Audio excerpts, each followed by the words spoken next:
Halo teman pemilih, selamat datang di podcast KPU Kabupaten Sintang. Perkenalkan, nama saya Safaat. Hari ini saya bakalan ngobrol santai sama salah satu anggota KPU di Kabupaten Sintang. Beliau bertugas sebagai Ketua Divisi Perencanaan Data dan Informasi.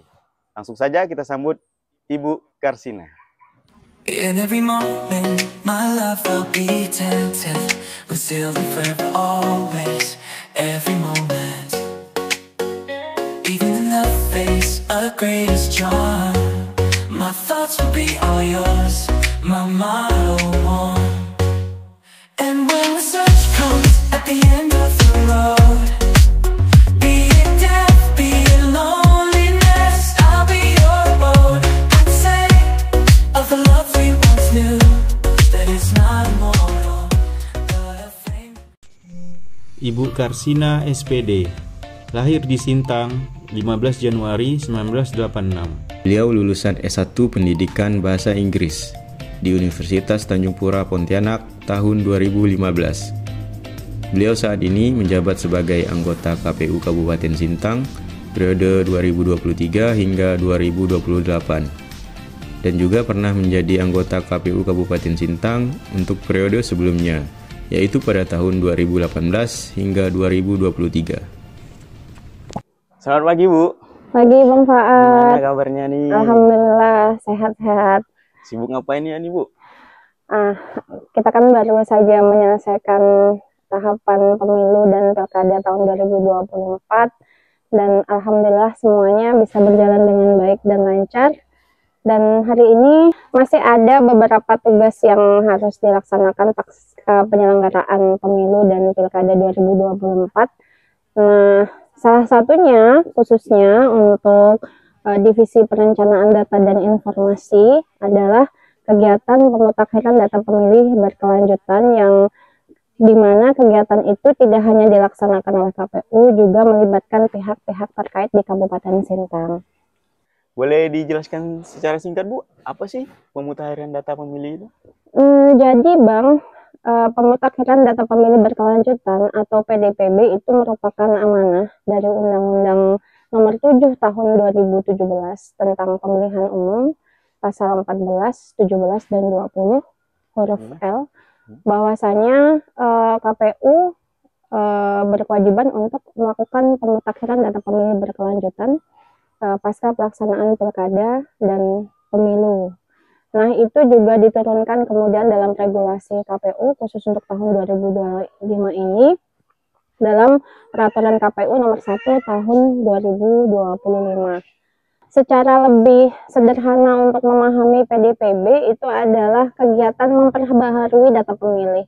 Jadi, data pemilih yang berdasarkan pemilu 2024 atau pemilu terakhir dan pilkada terakhir itu diperbaharui dengan disinkronkan dengan data pemilih nasional dan luar negeri. Tapi yang gini, Bu, ini kan enggak ada tahapan pemilu. Kenapa harus diperbaharui data ini? Sebegitu pentingnya kah atau gimana, Bu? Ya, tentu. Karena KPU itu kan setiap 6 bulan sekali mendapatkan data dari Kementerian Dalam Negeri ya, dari Dukcapil terkait data data warga negara Indonesia yang sudah memenuhi syarat sebagai pemilih, kemudian juga yang sudah tidak lagi memenuhi syarat sebagai pemilih dengan beberapa kriteria, misalnya meninggal dunia atau mungkin dia sudah pindah dari satu kecamatan ke kecamatan lain, dari satu kabupaten ke kabupaten lain, dan seterusnya. Dan PDPB ini sangat membantu nanti pada saat menjelang atau pelaksanaan pemutakhiran data pemilih sebelum pemilu atau pilkada. Jadi bisa dianggap seperti kita sudah nyicil nih, dari hari ini kita sudah nyicil data dari Kemendagri di triwulan kedua, di semester kedua tahun 2024 itu udah kita eksekusi di sekarang atau di semester 1 sampai dengan September ini. Kemudian nanti data di semester 1 2025 kita akan eksekusi di kemudian bulan. Yang artinya nanti tidak akan ada penumpukan data dari Kemendagri ke KPU yang belum kita eksekusi. Kita kan bisa ngebayangin misalnya ya, pemilu 2029 itu tahapan akan dimulai di sekitaran tahun 2027 dan data pemilih kemungkinan akan dimulai di tahun 2027. Kalau data itu tidak kita cicil mulai dari sekarang, itu kan berarti akan ada penumpukan data yang cukup banyak ya, dari 2025, 2026 sampai dengan semester 1 2027. Artinya itu akan mempermudah kerja-kerja KPU ya dalam pemutakhiran data pemilih. Dan ini juga bentuk komitmen KPU untuk memperbaiki data kita, memperbaharui data kita, memperbaiki data kita yang misalnya bisa jadi pada pemilu atau yang terakhir pilkada 2024 ada ketidaksempurnaan dalam data, bisa kita sempurnakan kembali di tahapan ini sehingga nanti untuk pemilu atau pilkada berikutnya data kita itu udah lebih sempurna, sudah lebih baik, lebih berkualitas, lebih akurat ya. Dan yang pastinya kalau terkait dengan hak pilih, seluruh warga Indonesia di Kabupaten Sintang yang memang sudah memenuhi syarat sebagai pemilih itu bisa masuk dalam daftar pemilih. Ya, tadi Ibu ngomong masalah yang perbaruan data tuh Bu. Bagaimana KPU itu memastikan Bu bahwa ada pemilih yang masuk keluar pindah domisili atau ada yang jadi anggota gitu, gimana cara KPU memastikan data itu valid Bu? Ya, jadi memang kalau kerja pada kegiatan PDPB itu kita menerima data dari Kemendagri, KPU RI, kemudian lalu KPU provinsi baru diserahkan kepada kita ya Bang ya. Jadi sumbernya memang dari Kemendagri begitu. Dari per semester Kemendagri akan memberikan data kita, data pemilih baru, kemudian data yang tadi ada pindah masuk, pindah keluar, baik di dalam atau di luar kabupaten, kemudian pemilih ubah data, misalnya ubah status yang dulunya pekerjaan ya. Polri, kan? Ya, kemudian kalau TNI Polri dia sudah pasti itu juga kan tidak memenuhi syarat sebagai pemilih kan. Tapi misalnya kalau ubah data yang dulunya belum menikah, sekarang sudah menikah misalnya, atau ada perbaikan nama dan seterusnya. Kemudian juga ada pemilih yang tidak memenuhi syarat dalam kategori meninggal dunia.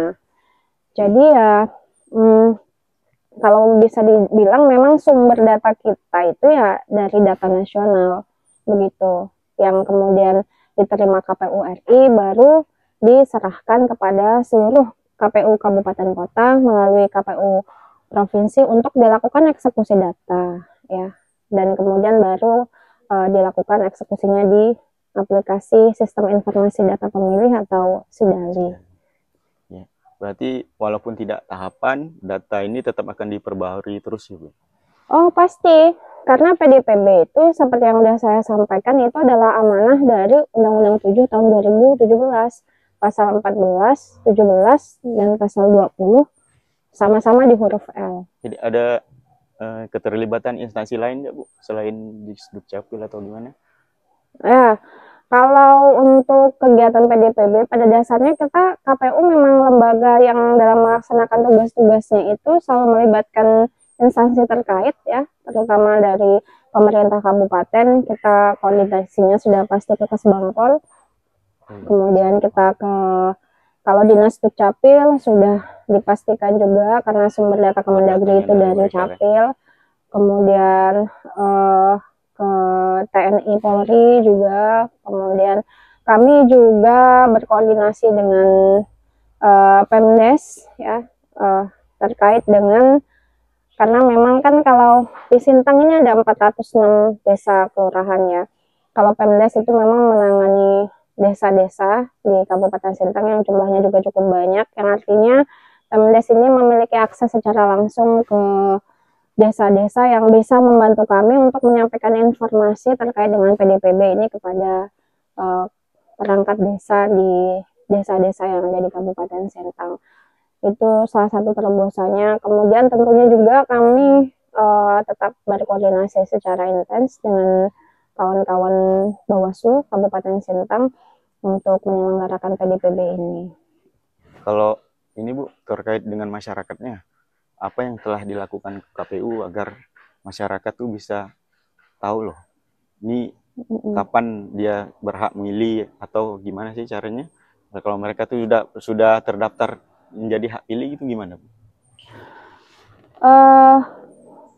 KPU selalu membuka peluang, ya, kita lembaga publik yang memberikan peluang sebesar-besarnya kepada masyarakat, baik secara individu ataupun lembaga ataupun kelompok, untuk berkontribusi lah, memberikan masukan dan saran kepada KPU Kabupaten Sintang.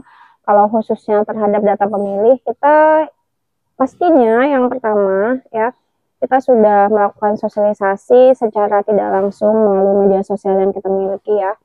Jadi kalau masyarakat Kabupaten Sintang ingin mengetahui informasi-informasi tentang apa sih yang dikerjakan oleh KPU Sintang hari ini, ya, itu ya salah satunya melalui media sosial KPU Sintang di situ, ya.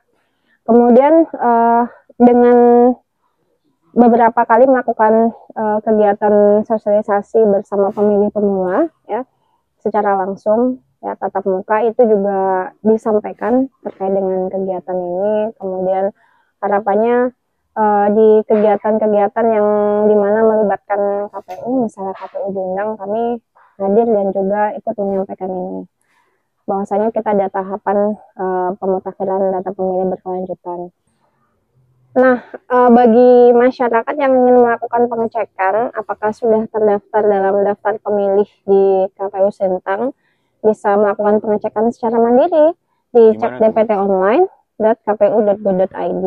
Cek dptonline.kpu.go.id, ya, bisa dicek di situ. Kalau misalnya belum terdaftar, bisa disampaikan langsung ke KPU, ya. KPU juga punya layanan, ya, seperti hotline lah untuk atau bisa datang ke kantor langsung?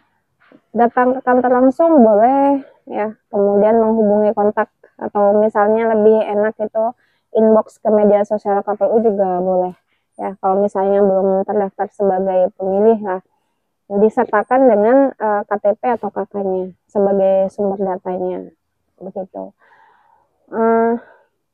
Sebenarnya sih kita nggak terlalu rumit juga ya untuk PDPB ini, karena kita lebih banyak tadilah memperbaharui, ya, kemudian kita mempersiapkan data pemilih kita khususnya di KPU Kabupaten Sintang, supaya nanti pada penyelenggaraan pemilu atau pilkada yang akan datang kita sudah punya data pemilih yang lebih baik, yang lebih berkualitas, lebih akurat dan lebih valid, itu saja. Nah, Bang, sebagai informasi, kami juga dalam tahapan ini, ya, karena kami bekerja tanpa dibantu oleh kawan-kawan badan ad hoc, ya, kita kan nggak ada tahapan, maka memang secara otomatis kita nggak punya jajaran di tingkatan PPK dan PPS, ataupun kalau dulu dalam pelaksanaan pemilu dan pilkada ada petugas pemutakhiran data pemilih Pantali yang melakukan pengecekan terhadap data yang diberikan oleh pimpinan kami kepada kami. Nah, untuk saat ini memang kami hanya melakukan eksekusi data yang turun, kemudian kami ada melakukan kegiatan coktas. Apa tuh Bu? Coktas tuh Bu? Coktas itu adalah kegiatan coklit terbatas. Coklit terbatas. Kalau Pantari itu coklit, pencocokan dan penelitian. Tapi karena ini dikerjakan oleh SDM KPU saja, tanpa ada jajaran di tingkatan badan ad hoc, itu lebih disebutnya coktas. Coklit terbatas.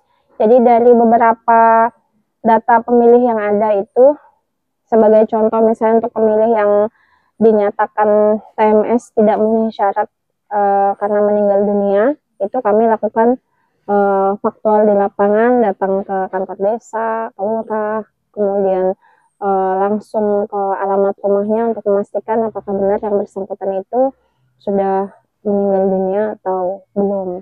Tapi itu namanya juga coktas, pasti dilakukan hanya secara sampel. Oh iya. Jadi misalnya ada 100% data, kita ambil 50 atau 60% gitu. Iya. Karena memang pertama SDM-nya pasti kita nggak cukup, ya, kemudian ketersediaan anggaran, ya.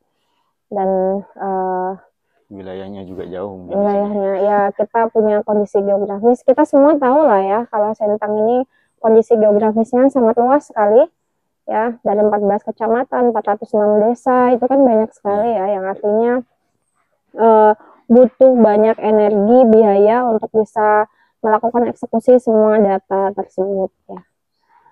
Dan tapi nggak ada yang perlu dikhawatirkan sih kalau misalnya kita belum bisa melakukan Coktas untuk semuanya. Kenapa? Ya karena nanti kan kita masih ada pemutakhiran data pemilih lagi sebelum pelaksanaan pemilu dan pilkada. Kita masih tetap akan melakukan pengecekan terhadap data-data tersebut. Sampai finalnya nanti sebelum penetapan DPT. Kalau sudah ditetapkan, diketuk sebagai DPT pemilu atau pilkada ya, itu yang akan menjadi acuan kita untuk penyelenggaraan pemilu atau pilkada. Nanti kalau misal kayak saya nih, KTP-nya kan dari luar nih, apakah bisa berpartisipasi nanti Bu dalam pemilu di 2029 nanti? Dalam data pemilih itu ada istilahnya pindah memilih. Jadi harus gimana ya? Jadi kalau seperti Bang Safaat nih, sekarang kondisinya KTP-nya Mempawah nih kan, kemudian nanti pada saat pemilu mau memilih di sini bisa. Syaratnya yang penting Bang Faat sudah terdaftar di daftar pemilih, di DPT-nya, di DPT Mempawah tentunya, kemudian nanti melakukan pindah memilih begitu. Itu setiap pemilu dan pilkada selalu ada yang namanya pindah memilih. Tujuannya ya memang untuk kita mengakomodir, memastikan semua orang yang punya hak pilih itu bisa memilih. Oh, berarti walaupun dimanapun yang penting terdaftar sebagai pemilih, ya. Bisa memilih, ya. Dan sebagai informasi juga untuk tahapan atau kegiatan PDPB ini kita sudah melaksanakan sejak data turun itu April ya, kemudian Mei kami sudah bekerja. Kemudian kami juga sudah melakukan pleno sebanyak 2 kali Bang Faat ya. Jadi kalau di pemilu pilkada itu ada pleno DPHP, DPSHP, kemudian DPT, DPS dan DPT. Kalau dalam PDPB itu ada pleno PDPB yang dilakukan setiap 3 bulan sekali ya. Jadi kita sudah 2 kali melakukan pleno PDPB itu di triwulan ke-2 bulan Juli lalu, kemudian triwulan ketiga kemarin ya. Nah ya, 2 Oktober lalu, kemudian nanti terakhir di Desember gitu. Di setiap 3 bulan kita pleno, nanti kita tahu perkembangannya kan. Dan plenonya juga dilakukan secara terbuka yang mengundang instansi-instansi terkait ya. Jadi memang yang diundang hanya instansi terkait yang tadi saya sebutkan, ada Kesbangpol, TNI Polri, kemudian Dukcapil, kemudian Pemdes dan juga rekan di Bawaslu. Itu juga informasinya kami juga sampaikan di media sosial kami. Pernah enggak Bu, kalau waktu Coktas kemarin ada data yang tidak sesuai atau orangnya udah pindah atau orangnya meninggal atau gimana? Ya, sampelnya pernah dapat kalau pada pelaksanaan kegiatan Coktas atau faktual di lapangan itu dari ratusan data ya, itu tetap pasti ada yang seperti itu. Nah, itulah sebenarnya kenapa kita diminta oleh KPU RI untuk melakukan Coktas, karena kita diminta untuk memastikan, terutama untuk pemilih yang meninggal dunia, memastikan yang bersangkutan itu benar-benar sudah meninggal atau belum. Kalau ternyata di lapangan kita menemukan yang bersangkutan itu masih hidup atau belum meninggal dunia, ya kita harus mendapatkan bukti foto yang bersangkutan beserta dokumen kependudukan, misalnya KTP-nya ya, bahwa yang bersangkutan masih hidup itu ada, dan itu kami perbaiki di aplikasi kami di Sidalih untuk kami aktifkan lagi. Berarti dia punya hak pilih lagi. Iya, ya kalau misalnya nanti datanya yang salah kan? Kalau misalnya nanti pada pelaksanaan pemilu 2029 yang bersangkutan itu masih hidup ya pasti kita punya hak pilih begitu. Kalau hari ini kan kita lebih kepada gimana terdaftar sebagai pemilih, kemudian yang bersangkutan punya hak pilih atau enggak, ya tentunya nanti pada pelaksanaan yang pilkada atau pemilu berikutnya masih memenuhi syarat atau tidak sebagai pemilih. Kalau masih memenuhi syarat, berarti dia punya hak pilih. Kalau dia sudah tidak memenuhi syarat, berarti dia nggak punya hak pilih. Gitu. Oh, gitu. Terus Bu, kalau pesan-pesan terakhir Ibu sebagai mewakili instansi KPU nih, pentingnya terdaftar menjadi pemilih Bu. Pentingnya terdaftar sebagai pemilih. Jadi boleh saya katakan bahwasanya data pemilih atau pemutakhiran data pemilih itu termasuk core item ya dalam penyelenggaraan pemilu atau pilkada ataupun dalam tahapan kegiatan PDPB ini ya. Kenapa? Karena data pemilih itu kan menjadi sumber utama untuk pengadaan logistik. Kemudian sumber utama nanti siapa aja yang berhak untuk memilih. Ya. Kemudian apakah ada yang sudah tidak berhak untuk memilih. Kan? Ada atau tidak ada dalam data pemilih itu sendiri. Jadi memang sangat penting kita sebagai warga negara untuk memastikan diri kita bahwasanya kita itu sudah terdaftar dalam daftar pemilih. Dimulai dari sekarang pada dasarnya ya. Kita sudah 17 tahun kan sudah punya KTPL ya kita harus terdaftar sebagai pemilih ya. Itu sangat penting.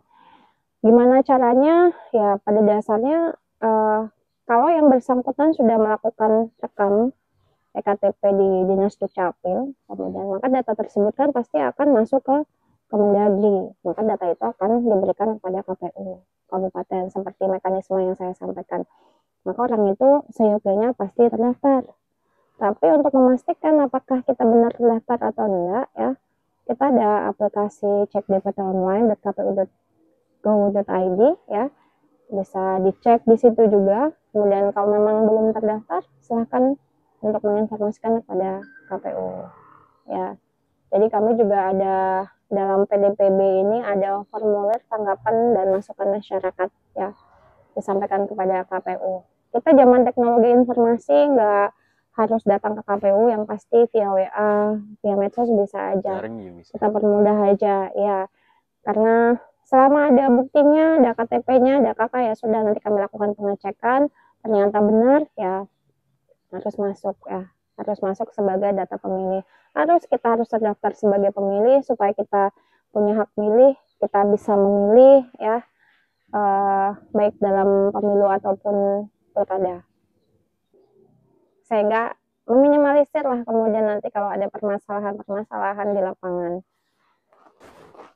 Baik teman pemilih, kita sadari bersama bahwa PDPB ini adalah tanggung jawab kolektif kita sebagai warga negara. Cek data Anda di website KPU, cek DPT online kpu.go.id, pastikan nama Anda terdaftar, karena pemilu yang bermartabat berawal dari data yang akurat. Sampai ketemu di lain waktu. Kalau ada pertanyaan terkait PDPB, bisa share di kolom komentar ya. See you.